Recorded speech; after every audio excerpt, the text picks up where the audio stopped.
magluluto kami ngayong araw na to ng spaghetti, so samahan nyo kami.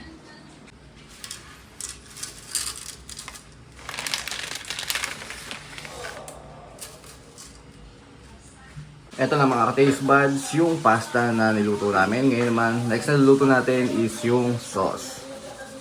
Meatballs. So ayan guys, lalagyan na natin yung corned beef.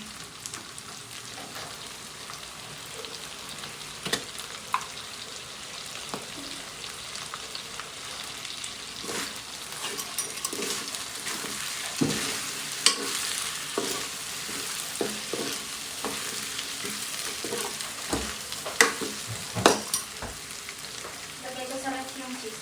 Lagay na rin natin yung hotdog, guys.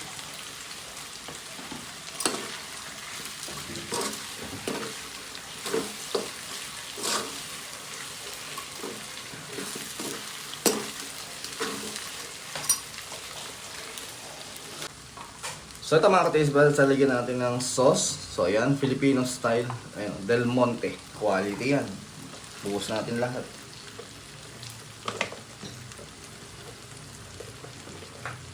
Lagyan na rin tayo ng Del Monte banana ketchup. Ay, yun pala. Lagyan na rin tayo ng UFC banana ketchup.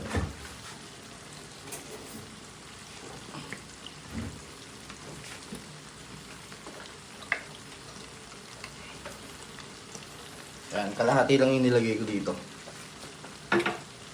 Lagyan naman tayo ng Del Monte, tomato sauce. Puro Filipino style yan.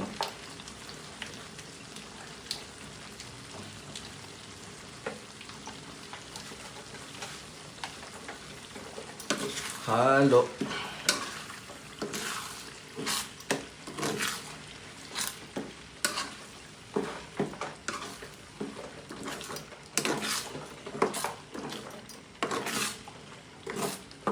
So yun guys, piyesta kasi dito sa amin. So yan, so ito yung ating simpleng handa. Ayan. So bali nagluto kami ng spaghetti. Kita niyo yan, wala pang cheese yan, no? Wala pang cheese yan guys, pero malapot na.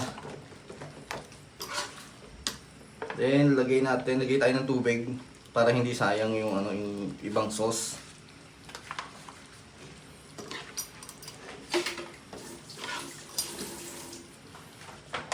Pwede kayong maglagay ng asukal kung medyo nakukulangan pa kayo sa tamis.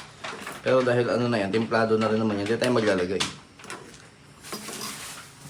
Lagay nyo lang yung paminta para maanghang talaga, sa sili. Yan. Kung sino maanghang, lagyan nyo ng sili para astig. Pakuluan muna natin. So ito guys, naglalagay na kami ng cheese.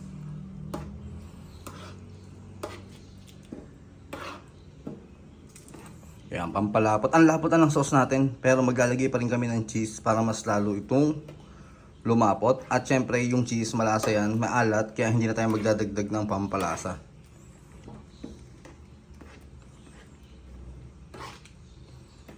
So guys, ilalagay na namin yung pasta. So ayan, tingnan nyo naman, oh. Mas madami yung sauce kaysa doon sa pasta.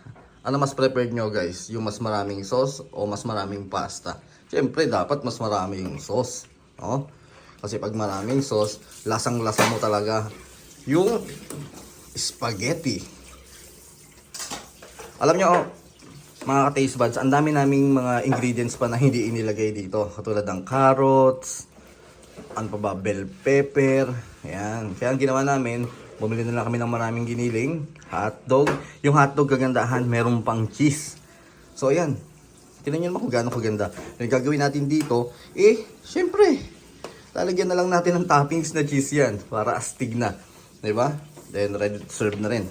So ayan mga ka-taste buds, ganun kasimple magluto ng, tawag dito, Filipino style spaghetti. Yun nga lang, dapat meatballs to, diba?